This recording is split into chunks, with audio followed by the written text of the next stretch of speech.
අපේ පෞද්ගලික අරමුණු නෙවෙයි අපි නියෝජනය කරන කඳවුර වගේම මේ රටේ ජනතාව නියෝජනය කරමින් ජනතාවගේ අවශ්‍යතාවය ඉෂ්ට කරන්න අවශ්‍ය ඕනෑම මොහොතක ජනතාවාදී අරගලයකට නායකත්වය දෙන්න අපේ දේශපාලන බලවේගය සූදානම් කියන එක අපි පණිවිඩයක් දෙනවා. පොලිස්පතිතුමාටත් මේ රටේ ආණ්ඩුවට අසීමිත විදියට කඩේන රාජ්‍ය සේවකයන්ටත් සමහර නිලධාරීන්ටත් මතක් කරනවා. ඔබ අවංකව ඔබේ රාජකාරිය ඉටු කරන්න ආණ්ඩුවත් එක්ක තියෙන දේශපාලන ප්‍රශ්නය අපි විසඳ ගන්නම් එක ආණ්ඩුවත් එක්ක කියලා අපි මතක් කරනවා. එදා අමුඩේ ගහගෙන කුඹුරේ බැරපු නායකයවද ටයි කෝට් එක ගහගෙන කොළඹට වෙලා ඉන්නවා. ගොවියගේ වී ටික විකුණ ගන්න විදියක් නැහැ. අල ගොවියෝ ටික අසරණයි. ලුණු ගොවියෝ ටික අසරණයි.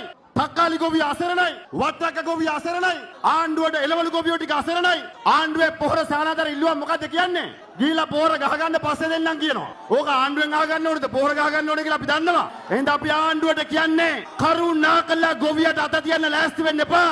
අපි ආණ්ඩුවට අවසාන වශයෙන් මගේ ආදරය අම්මේ තාත්තේ මතක් කරලා දෙන්නේ මේ පණිවිඩය හරියට කියව ගන්න. මිත්‍රවරුනි අපේ හාමුදුරනේ නැවක් හදන්නේ වරායේ තියලා නැවුගුරම් දාලා තියාගන්න නෙවෙයි. නැවක් හදන්නේ මහමූදේ ගමන් කරන්න. කුණාටු වලට අහු වෙනවා. සුළුසුලන් වලට අහු වෙනවා. අභියෝග වලට මුහුණ දෙනවා. ඒ නිසා ගරු ජනාධිපතිතුමනි ආණ්ඩුවට අපි මතක් කරලා දෙන්නේ ඔබතුමා ඇතුළු ඔබේ ආණ්ඩුවට අපි මතක් කරලා දෙන්නේ නැවක් හදන්නේ නැවුගුරම් දාලා අපේ හාමුදුරනේ වරායේ නවත්තලා තියන්න නෙවෙයි. ඒ වගේම අපි ජන බලය ජන මතය ගොඩනගන්නේ ආණ්ඩුව පුළුවන් පළවෙනි අවස්ථාවේදී පෙරලන්නයි කියන එකත් අපි ජනාධිපතිතුමාට මතක් කරනවා.